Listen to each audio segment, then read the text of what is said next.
Is Ukraine keeping up their offensive in Zaporizhia even as Russia starts to publicly discuss an end to the war? What would it look like?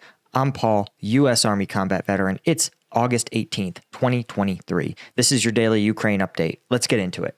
Okay, first, taking a look at the control map, there's two substantial changes. The first is outside of Robotyne. You can see Ukrainian forces advancing, pushing Russian forces out of a couple of blocks of the city. You can see they've actually occupied at least one a line of streets or line of buildings, so to speak. So they have a foothold inside the town now, which I think is a crucial step. When you're trying to cross an open field to get to a town, it's a tall tactical order, whereas advancing block by block, building by building can be much more feasible, much more tactically doable. You can see as well, again, significant portions of the north area of the town are liberated, as well as Russian forces being driven out from some of these other blocks. So a generally good sign in Robotyne. Again, this is geographically a small area, but tactically a very significant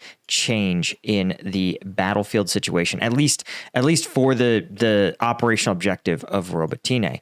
When we go over to Orozane, what's also interesting is you can see here Russian forces also withdrawing from, again, low tactical value, right? This is almost all open space, but you can see likely Russian forces are occupying this windbreak here and this windbreak here. And you can see it looks like they've withdrawn, yielding these positions, right, and repositioning to the series of windbreaks, maybe a kilometer to the south. So a sign that perhaps Russian forces are repositioning, feel they're under a lot of pressure. As we discussed, this is a tough spot for Russian troops to be in, right? They're kind of caught out here, and I think they realize that. And so they're withdrawing in order to not have Ukrainian forces, again, pushing them both from the west and from the north. So I think overall a sign that critically Russian forces are not just repositioning and reconsolidating. That is one of the things that can happen sometimes in the way Ukraine has been very piecemeal, in the way it's been taking territory, where it will seize territory, consolidate its gains, and then push again. The problem is Russia also consolidates its defensive positions, and the longer it has to do so, the harder it's going to be to dislodge them again. We saw that in the Battle of Orozane, where you could see hastily dug Russian positions were simply less defensible. They literally weren't as deep and protective as fully dug Russian trenches. So when we go over to the combat map, you can see Russia launching 33 attacks across the front lines here. They seem to have returned to their typical volume of artillery fire, with artillery and shelling occurring across the front line in a pretty high level of density.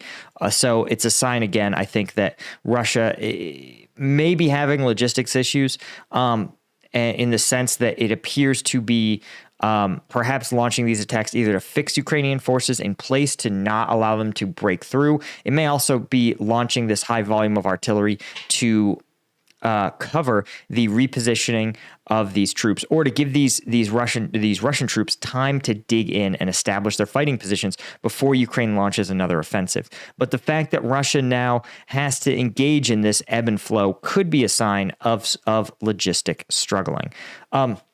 Anyway, guys, if you are interested in supporting the channel and checking out the video that dropped yesterday, we did a breakdown of the viral dash cam footage of a Humvee that hits an anti-tank mine. It's probably the first recorded instance of an IED or mine from inside the vehicle.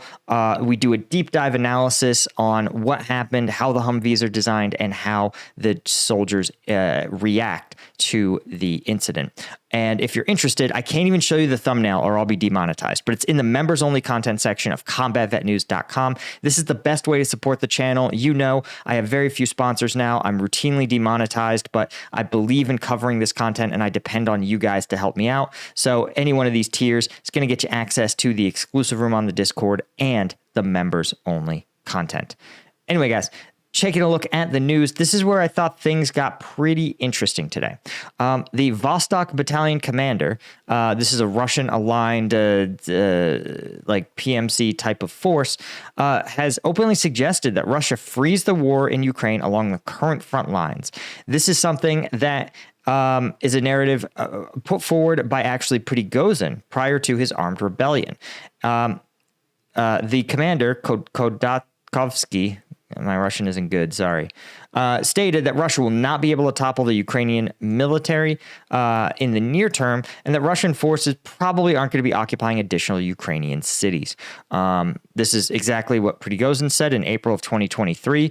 Maybe Russia should have listened to them because they've taken a lot of casualties in the subsequent several months. Right? And it concluded, the commander concluded that Russia will have to come to some sort of truce, or that Russia may enter a phase of neither peace nor war with Ukraine. Guys, a lot of people ask me my long-term assessment of this conflict. I think this may be what it looks like. This is, and here's the thing.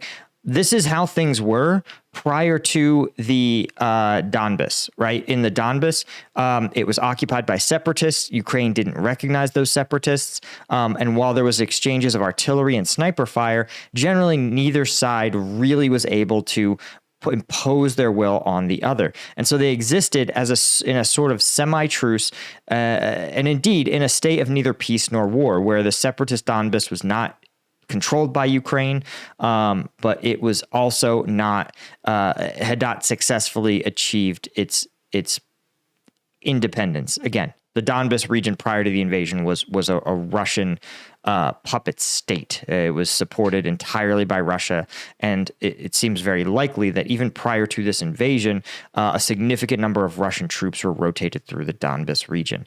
So I say this because a return to that state would be not unusual for this conflict. It's kind of the default state. Again, think 2014 to 2022, that was pretty much the state the conflict was in. And so it would make sense, again, that may be what the subsequent phase looks like. But again, this sort of discussion, public discussion by Russian senior commanders of an end to the conflict is itself novel, given that Russia has maintained its maximalist objectives officially throughout this entire conflict. It has said that it wants to see the independence of all of these regions, and it's telling that at least now, and it's not uncommon to have lower level senior commanders who may not speak officially for the administration, put forward these ideas as sort of a float, as an indicator to, in this case, Ukraine or NATO or the West, that, hey, this is actually on the table. It's just Putin can't come out and say it publicly because it would be seen as too weak. But just know it's out there. So the fact that Russia is even talking about this is a sign that they've downshifted what they believe they're capable of, and is a sign possibly of Russian weakness militarily. Makes sense, of course. They haven't been able to achieve any real combat gains to speak of in the last several months, while at least the Ukraine counteroffensive has proven itself more effective than Russia's own offensive actions outside of Bakhmut and Soledar. So again, while a far cry from Ukraine's big objectives of getting to the Sea of Azov, relative to Russia's success, the Ukrainian offensive is considerably more. Achieving considerably more. Anyway, guys, that's really all I had for you. Thank you guys, especially to our Colonel tier members of CombatVetNews.com and to our Lieutenant tier members as well. Also, if you're a fan, I have a big announcement coming up probably in the next week. So you want to be a member of the Discord, because that's where it's going to drop first. It's a way to help Ukraine, and I think it's going to be a win-win-win. I'm really excited to talk about it, but I can't give you more than that. Anyway, that's all I had, guys. Thank you so much, and I'll see you all in the next one. Cheers.